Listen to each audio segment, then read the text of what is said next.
6장 1절에서 12절 말씀입니다. 에스라 6장 1절에서 12절 말씀, 구약성경 717페이지 정도 되겠습니다. 에스라 6장 1절에서 12절까지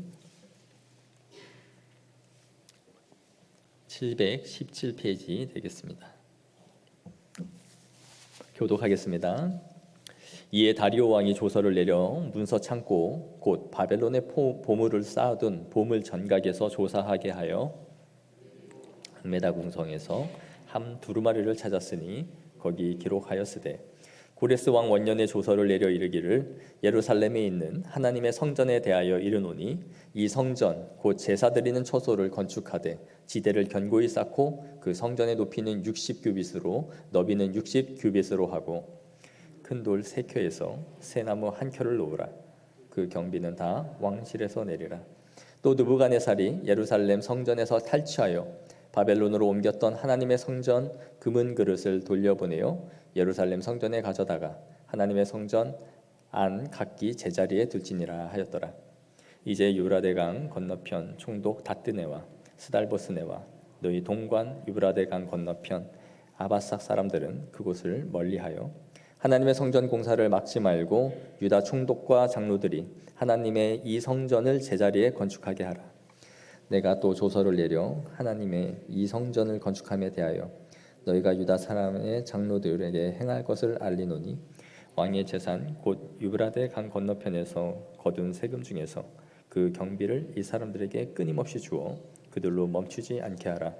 또 그들이 필요로 하는 것 곧 하늘의 하나님께 드릴 번제의 수송아지와 순양과 어린 양과 또 밀과 소금과 포도주와 기름을 예루살렘 제사장의 요구대로 어김없이 날마다 주어 그들이 하늘의 하나님께 향기로운 예물을 드려 왕과 왕자들의 생명을 위하여 기도하게 하라. 내가 또 명령을 내리노니 누구를 막론하고 이 명령을 변조하면 그의 집에서 들보를 빼내고 그를 그 위에 메어 달게 하고 그의 집은 이로 말미암아 거름더미가 되게 하라.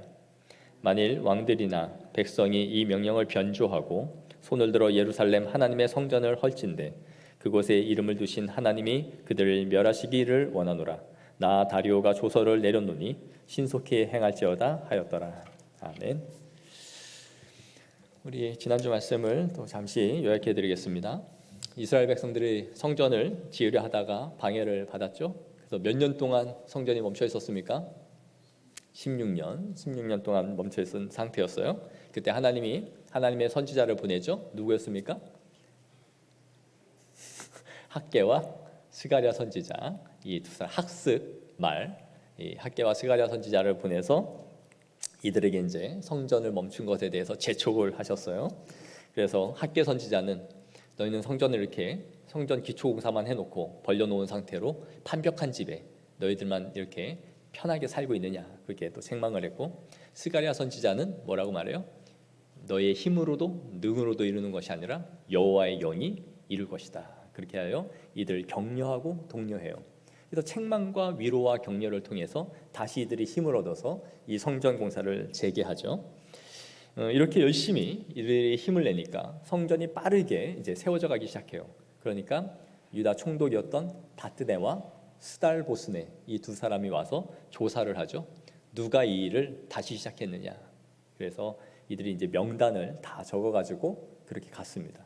그리고 이들이 이 명단을 다시 조서를 이제 써서 왕에게 보내는 글을 쓴 거죠. 왕은 이 일을 소상히 잘 살펴보시고 어떠한지를 잘 살펴보신 다음에 당신의 뜻을 우리에게 알려주시면 우리가 조처를 잘 취하겠습니다. 다뜨네와 스달보스네는 어떠한 편중된 그런 마음이 아니라 정직하게 어떠한 의도에서 이것이 이루어지고 있는지를 잘 살펴달라라는 의도에서 그렇게 보낸 거예요. 그리고 오늘 우리가 읽은 이 6장의 본문은 거기에 따른 왕이 내린 조서를 이제 담고 있는 내용입니다. 보면은 이렇게 되어 있어요. 왕은 조서를 받고 문서 창고에서 이제 역사 기록들을 다 찾아본 거예요. 그리고 이전 정권에 이러한 명령이 기록된 적이 있었는가 하고 이전 정권의 이제 역사를 살펴본 거죠. 그리고 그곳에서 두루마리 하나를 발견했는데 고레스 왕 원년에 이런 조서가 정말 내려진 적이 있었다라는 것을 이제 발견한 것이죠. 3절에 이제 조서를 내립니다. 우리 3절 한번 읽어 볼까요? 시작. 하나님의 성전에 대하여 이르노니 이 아닌가요? 네. 네네. 3절 읽겠습니다. 시작. 고레스 왕 원년에 조서를 내려 이르기를 예루살렘에 있는 하나님의 성전에 대하여 이르노니 이 성전 곧 제사 드리는 처소를 건축하되 지대를 견고히 쌓고 그 성전의 높이는 60규빗으로 너비는 60규빗으로 하고 이렇게 되어 있어요. 보시면 높이와 너비는 있는데 길이가 없습니다. 뭔가 빠져 있는 것 같은데 아마도 이 성전 솔로몬 성전이 60, 30, 60, 20, 30 그렇게 장광고가 그렇게 기록되어져 있어요. 근데 학자들은 아마 이것을 기록하는데 오기가 있었을 것이다. 아마 솔로몬의 성전의 크기대로 지으라고 했을 것이다 라고 봐요. 그래서 숫자도 빠졌고 틀리기도 했는데 솔로몬의 성전의 길이가 60, 너비가 20, 높이가 30이었는데 그대로 솔로몬이 지은 성전의 크기대로 지으라라고 했을 것이다 라고 봅니다. 이것이 첫 번째 내용이었어요. 두 번째는 4절입니다. 보시면 큰 돌 3켜에 새 나무 1켜를 놓으라. 그 경비는 다 왕실이 내리라 이렇게 말씀하고 있죠.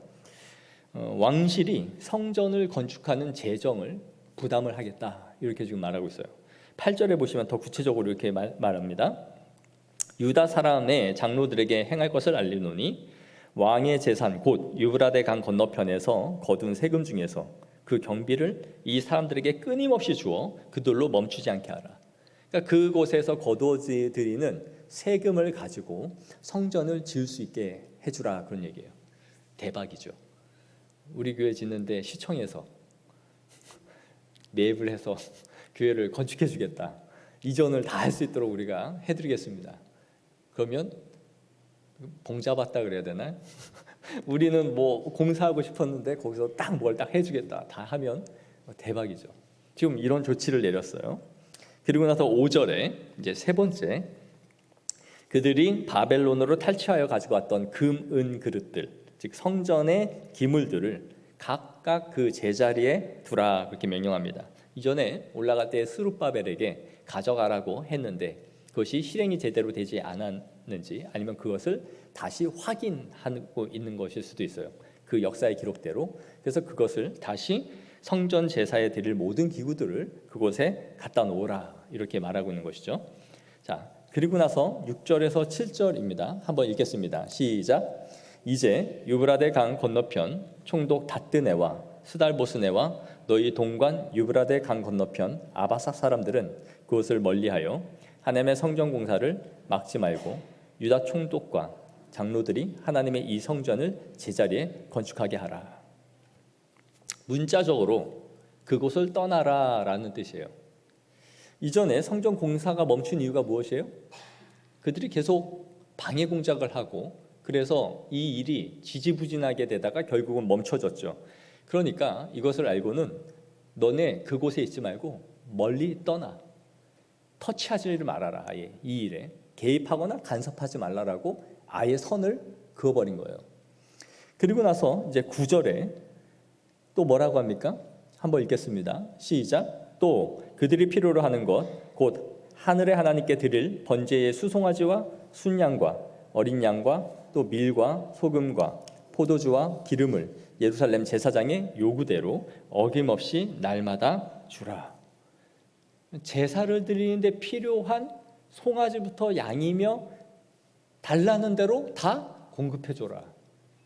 대박이죠. 우리 필요한 거는 다 무조건 달라는 대로 요구대로 주라. 그런 조치를 내려요.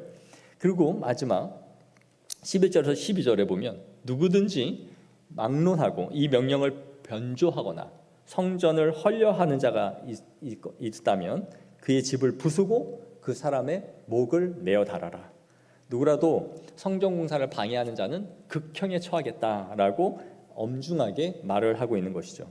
그리고 12절의 중반부에 그곳에 이름을 두신 하나님이 그들을 멸하시기를 원하노라. 나 다리오가 조서를 내리노니 신속히 행할지어다 하고 완전히 못을 이제 박아버립니다. 6가지로 지금 조치를 취해줬어요. 첫째, 솔로몬의 성전대로 지어라. 둘째, 왕실에서 이 모든 경비를 부담하겠다. 셋째, 성전 기물은 제자리에 두어라. 넷째, 아무도 방해하지 말고 그곳을 떠나라. 터치하지 말아라. 다섯째, 하나님께 필요한 제사의 모든 필요한 것들, 일체의 재물을 다 공급해 주어라. 여섯째, 공사를 방해하는 자는 엄벌에 처한다. 완벽한 조서를 내려준 거죠. 그러니까 필요한 행정 절차가 이제 끝이 났다라는 거예요. 보시면 대단히 파격적인 조치 아닙니까? 정말 있을 수 없는 그런 일이 일어난 거죠. 그전에는 하냐 마냐를 가지고 옥신각신하다가 결국에는 송사에 휘말리고 이 공사가 멈춰져 버렸는데, 이제는 이것을 완벽하게 할 수 있도록 조치가 바뀌어져서 내려온 거예요. 이걸 뭐라고 하나요? 전화위복. 처음에는 좋지 않았으나 이것이 오히려 화가 변하여 복이 된 그런 케이스죠. 물론 이스라엘 백성들이 성전 공사를 하지 않고 멈춘 것이 잘한 것은 아니었습니다. 그들의 나태함과 게으름과 자신의 안전을 위해서 이 성전 공사를 하지 않고 있었죠. 그래서 책망을 받았습니다. 그러나 현재 다리오 왕이 조사를 해보니까 페르시아 왕이 초대 왕 이 고레스에 의해서 내린 이 명령이 16년간이나 이루어지지 않고 있었던 데는 자신들의 불찰도 있었다. 왕이 내린 명령이 제대로 시행되지 못했던 경위가 있었다라는 것을 본인들도 알았던 거예요. 그리고 그것이 페르시아에게 오히려 해가 되었다라는 것을 인정해 준 거죠. 그리고 나서 이렇게 성전을 빠르게 지을 수 있도록 조치를 취했습니다. 어떻게 보면 아니야, 맞아, 이제부터 그냥 그렇게 해도 돼 라고 할 수 있었는데, 그 지난날의 세월들을 모두 보상이라도 해주듯이 이전에 있던 모든 일체의 비용까지도 대해주면서 이것을 이렇게 빠르게 이루어갈 수 있도록 완전히 바뀐 조서가 내려온 것이죠. 우리는 이방의 이 페르시아 왕이 왜 이런 조서를 내려줬을까 그런 생각이 들지 않습니까? 도대체 무슨 이유에서 유대인 이런 파격적인 대우를 했을까?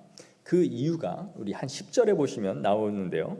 한번 10절 끝에 보시면 나옵니다. 뭐라고 되어 있느냐면, 그들이 하늘의 하나님께 향기로운 제물을 드려 왕과 왕자들의 생명을 위하여 기도하게 하라. 이들의 신관을 보여주는 것이에요. 뭘 위해서? 너희 하나님 여호와께 페르시아의 왕과 우리의 왕자들을 위해서, 이 나라의 평화와 안전을 위해서 기도를 해달라라는 것이었어요. 페르시아 왕이 이 유대의 종교만을 지금 인정해 준 것이 아닙니다. 페르시아는 그들의 모든 신들을 포용하는 다신론이었어요. 어떤 신이라도 그들의 신전을 지을 수 있도록 다 조치를 취해줬던 거예요. 그런데 이스라엘 백성들의 신을 섬기러 갔을 때 그들의 이 성전이 이렇게 중단됐던 것이죠. 그래서 이 조치로 인해서 이스라엘이 어떻게 보면 득을 본 거죠. 마치 우리나라가 2차 세계대전이 종식되면서 일본이 패망하면서 독립을 약간 어부지리로 얻잖아요. 그래서 우리가 그 유엔군의 독립군이 참여를 했느냐 안 했느냐, 이것이 중요한 또 화두이기도 하죠. 그러니까 일본이 그냥 패망하면서 우리가 어부지리로 얻은 독립이 아니다. 우리가 독립을 위해서 군인을 만들고 파병을 했다. 이런 것처럼 이스라엘 백성들은 사실 가만히 있다가 이런 조치에 의해서, 그냥 정책에 의해서 성전을 짓게 된 거예요. 그런데 우리가 주목해야 하는 것은 이것입니다. 하나님은 그분의 역사를 이렇게 이루어 가신다라는 거예요.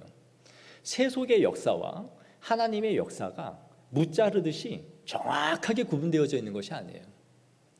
하나님의 역사는 세속의 역사 속에서 이어가면서 그것을 타고 사용하시면서 이 일들을 이루어 가신다라는 것이죠. 그들은 선한 의도로 하나님을 위한 이런 정책을 페르시아가 쓴 것은 아니지만, 하나님은 이 페르시아 왕의 다신론의 정책을 사용하셔서 여호와의 신의 이름으로 보호를 받고자 했던 거예요. 그들의 입장에서 보면 여러 신들이 페르시아를 지켜준다라고 하면 좋죠. 유일신이 아니니까.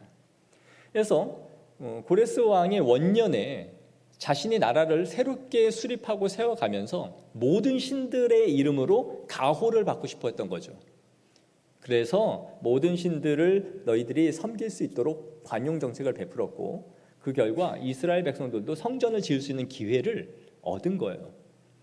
그래서 이렇게 축복을 얻기를 원해서 했던 거죠. 그런데 하나님의 계획 가운데는 이 왕과 이 나라의 이러한 정책과 이러한 다신론 안에서도 하나님의 백성들이 그 일을 이루어갈 수 있도록 기회로 열어가셨다라는 것을 기억해야 되는 거예요.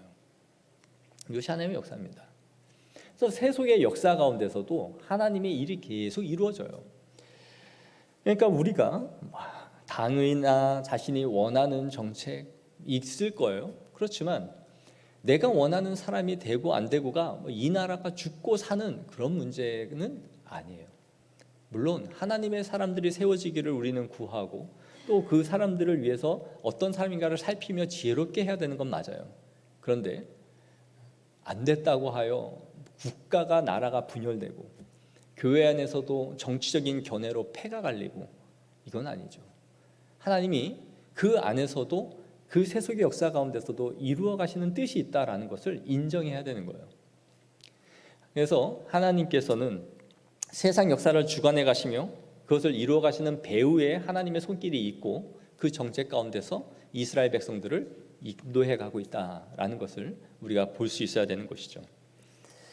또한 이러한 파격적인 조서는 바로 스가랴 선지자의 예언의 성취였습니다. 우리 지난주에 봤던 것처럼 스가랴 4장 6절에서 7절 말씀에 이렇게 말씀하죠. 그가 내게 대답하여 이르되 여호와께서 스룹바벨에게 하신 말씀이 이러하니라. 만군의 여호와께서 말씀하시되 이는 힘으로 되지 아니하며 능력으로 되지 아니하고 오직 나의 영으로 되느니라. 큰 산아 네가 무엇이냐? 내가 스룹바벨 앞에서 평지가 되리라. 그가 머릿돌을 내놓을 때에 무리가 외치기를 은총이 그에게 있을지어다 하리라. 이 성전의 완공이 너희의 힘이나 너희의 능력에 있지 않고 여호와의 능력으로 되는 것을, 여호와의 영으로 하는 것을 보게 될 것이다 라고 했잖아요. 큰 산이 스룹바벨 앞에서 평지가 될 거예요. 큰 산과 같은 모든 장애물들을 하나님께서 허셔서 평지가 되게 만들 것이다. 아무것도 아닌 것처럼 만들어 주실 것이다. 그리하여 사람들이 이것을 보면서 뭐라고 경탄을 해요? 은혜로다, 은혜로다. 하나님의 은혜로다. 이 조서 자체가 어떤 내용이 정말 인간의 힘이나 정치적 권력이나 맨파워에 의해서 이루어진 게 있습니까? 왕 옆에서 최측근이 로비 활동을 잘하고 그 옆에서 샤바샤바 해서 이걸 이루은 게 있습니까? 없어요. 하나님께서 이 일들을 이루어가는 걸 통해 여호와의 은총이다라고 말하게 하는 것이죠. 모든 장애물들을 정말 평지가 되도록 다 깎아버리시잖아요. 이것이 하나님의 역사요, 하나님의 이루심입니다. 스룹바벨이나 예수아와 같은 지도자, 그들의 탁월한 지략이나 계획 때문에 이루어지는 것이 아니라 그들을 사용하나 궁극적으로는 하나님의 은총으로 이 일들이 이루어지고 있음을 보여주는 것이죠. 저는 우리가 이렇게 하나님의 이루어 가심을 볼 수 있는 그런 성도들이 되어지기를 원합니다. 우리가 일하면서 이루고자 했지만 수십 년 동안 이루지 못하는 그 일도 하나님이 개입하시면 단 수일 만에 이루어내는 것이 하나님의 능력입니다. 하나님의 일하심, 하나님의 개입하심을 우리의 개인의 삶 가운데서도 많이 경험을 해야 하지만 특별히 교회 공동체 전체가 그 일하심을 경험해야 돼요. 하나님께서 교회를 이루어 가시고 세워가는 것을 교회 공동체가 경험해야 우리가 그 영광 안에서 든든하게 세워져 가는 것이에요. 이것이 인간의 능력으로 된 것이 아니구나라는 것을 알아야 되는 거예요. 우리가 다 그렇잖아요. 신앙생활 하면서 어떤 분이든 무언가를 하건 어떤 교회의 역사의 끝에 가서 어떻게 이렇게 큰 일을 했습니까? 다 공통적인 고백이 뭡니까? 하나님의 은혜죠. 그게 입 빨린 소리가 아니에요. 그런 사람도 있죠. 처음에 하나님의 은혜죠 그랬는데 내가 거기서 뭘 했고 제가 간증을 좀 싫어하는 이유가 이런 걸 싫어해요. 간증은 내가가 너무 많아요. 끝에 가서 그냥 하나님의 은혜입니다. 좀 듣고 있으면 나는 왜 저렇게 못 살지? 왜 저렇게 안 되지? 이런 열등감을 줘요. 간증이라는 게 좀 그래요. 그래서 하나님의 일하심을 교회가 전체가 경험하고 물론 개인의 고백 가운데 그 일하심을 우리가 누리며 살아가야 되는 것은 분명합니다. 그러나 그것이 어떤 추임새처럼 내가 크리스찬이니까 하나님의 은혜죠 이렇게 되는 게 아니라 정말 그것이 우리의 피부에 우리의 삶의 고백에 절절히 있어야 돼요. 이건 우리가 한 게 아니야. 이건 진짜 하나님만 하신 일이야. 그걸 볼 수 있어야 돼요. 이스라엘 백성들을 보세요. 이들이 힘이 있습니까? 능력이 있습니까? 정치적인 권력과 야합 있었습니까? 아니죠. 하나님께서 이러한 조서로 완전히 끝을 내주시는 거죠. 이렇게 하나님께서 교회에 은혜를 부어주실 때 교회는 생명력 있게 살아나는 것입니다. 사람의 능력과 힘이 아니라 하나님의 말씀과 주님 앞에서의 기도, 이것이 이루어진다는 것을 우리가 볼 수 있어야 돼요. 오늘날 우리가 어쩌면 하나님의 능력과 일하심을 보지 못하는 것은 우리가 너무 똑똑해서 그런지 몰라요. 우리 너무 잔머리가 많고 계획이 많고 인간적인 수완이 많아요. 그래서 하나님은 우리를 이런 모습을 보시면서 너는 다 계획이 있구나 이렇게 보시는 때가 있는 것 같아요. 너는 계획이 있구나. 네 계획대로 한번 해봐라. 그러니까 교회가 커지고 커질수록 교회는 인력도 많고 공무원도 많고 그러면서 마음에 생각하기를 정치인이 한두 명 있으면 좋겠다. 그럼 뭐 하려 하면 힘있게 할 텐데 이게 세속화예요. 그것이 능력이 아니에요. 교회는 한 번도 메이저가 된 적이 없어요. 그 사회의 마이너리티예요. 항상 마이너들이에요. 그러나 역사를 이루시는 분은 하나님이었던 거예요. 교회의 처음에 시작을 한번 생각해 보세요. 핍박받는 교회, 다 죽어 없어질 만한 교회예요. 어떻게 기독교가 세계의 이러한 종교가 될 것이다 생각했겠습니까? 그 비리비리한 사람들 12명의 제자들, 예수님 죽었을 때 다 도망가고 부인하고 그런 삐랭이들, 그런 사람들이 제자랍시고 있어서 그들이 성령을 받아 복음을 전하고 그들로 인해 500문도가 기도를 하고 그들이 죽어가며 복음이 전한 게 우리가 믿는 신앙이에요. 어마어마한 능력이라고. 그러니까 우리가 자꾸 힘과 권력을 얻어서 무언가를 이루자, 그것이 우리의 맹점이죠. 복음이 그 능력 있게 역사해야 되는 거예요. 그래서 하나님의 일하심을 볼 수 있어야 돼요. 그러한 은혜가 우리에게 있기를 소망합니다. 그래서 우리는 본질을 항상 맞춰야 돼요. 본질이 뭡니까? 말씀을 바르게 전하고 듣고 기도를 하며 이것이 만민이 기도하는 주님의 집이 되게 하고 그리고 양육을 받아 그리스도의 제자가 되어져 가고 그리고 전도를 해야 되는 거예요. 성경 퀴즈도 좀 해야죠, 목사님. 꽃놀이도 가야죠. 좋죠. 해야죠. 그러나 여러분 메인 디쉬와 사이드 메뉴는 다른 거잖아요. 예? 여러분 횟집 가가지고 김 맛있다고 회 먹으러 가요? 회가 맛있어야 먹죠. 그런 것들은 본질을 위해서 양념을 주는 거죠. 우리가 모이면 차 마시고 서로 나누고 다 해야 되죠. 그러나 말씀과 기도가 전무하고 빠져있는 교회가 열심히 모여보면 그건 사모임일 뿐이에요. 본질에 충실된 교회가 돼야 돼요. 그래서 말씀으로 살아나고 모이면 기도하고 기도 제목 나누고 서로 위로하고 그리고 힘을 얻어서 나가서 전하고 그리고 모이면 양육을 받고 예배드리고 배움을 받고 그것이 교회에 살아있는 역사가 일어날 줄 믿습니다. 그 본질을 추구해야 돼요. 거기에 대한 열망이 많아져야 돼요. 그런 교회를 꿈꿔야 돼요. 그것이 우리가 가야 될 길 줄 믿습니다. 오늘 다리오 왕이 이렇게 말해요. 5절에 하나님의 성전 금은 그릇을 돌려보내어 예루살렘 성전에 가져다가 하나님의 성전 안 각기 제자리에 둘지니라. 7절의 끝에도 하나님의 이 성전을 제자리에 건축하라 이렇게 말해요. 본래 있었던 자리, 각각의 필요한 그 기물들을 성전의 제자리에 갖다 놓으라 이렇게 말하는 거죠. 저는 이 말씀을 보면서 이런 생각이 들었어요. 우리가 주님 앞에서 한 사람 한 사람의 성전으로서 있는 거잖아요. 우리의 각 한 사람의 성전이 하나님 앞에서 자신의 정 위치를 지켜야 된다. 우리가 제자리에 서야 되는 것이에요. 성전에 필요한 모든 기물들이 등잔대는 등잔대 위에, 향단은 향단에, 그 각각의 기물들이 올려져서 거기에 사용되듯이 우리 모두 하나님의 움직이는 성전으로서 필요한 제자리에 놓여져 있어야 되는 거예요. 이스라엘 백성들이 포로 생활을 하면서 잃어버린 그 신앙의 자세들을 제자리에 정위치시켜야 하듯 우리는 예배 중심의 삶을 우리의 삶의 자리에 제 위치에 정위치에 놓아야 되는 거예요. 흐트러졌던 우리의 공예배를 우리의 정위치를 시키고, 아침에 일어나 기도를 시작하는 경건을 제 위치에 시키고, 말씀을 매일 읽는 것으로 우리의 경건을 다시 제 위치에 시켜서 우리의 흐트러졌던 이 모든 것이 성전의 제 위치에 각각에 맞게 질서 있게 놓여져야 돼요.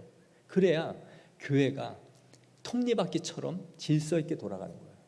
우리의 모든 삶의 흐트러짐이 포로처럼 이전에 힘들고 어려웠던 때처럼 각자 살기 위해서 그렇게 구가하는 인생이 아니라 하나님 앞에 제자리에 서가는 믿음의 성도들이 되어지기를 소망합니다. 이렇게 하나님의 주님의 뜻을 따라 이루고자 힘쓸 때 하나님께서 은혜를 부어주세요. 그리하여 15절에 다리오 왕 제6년 아달월 3일에 성전 공사가 완공되었다 말해요. 아달월은 태양력으로 2월, 3월에 해당하는 달입니다. 그러니까 16년을 쉬었고 4년 만에 이 성전이 완공되어서 BC 516년에 성전 공사가 이제 끝이 나요. 바벨론 포로로 끌려갔을 때가 언제냐면 BC 586년, 이때가 멸망한 때예요. BC 586년이고 성전이 완공한 때가 언제요? BC 516년 빼면 몇 년?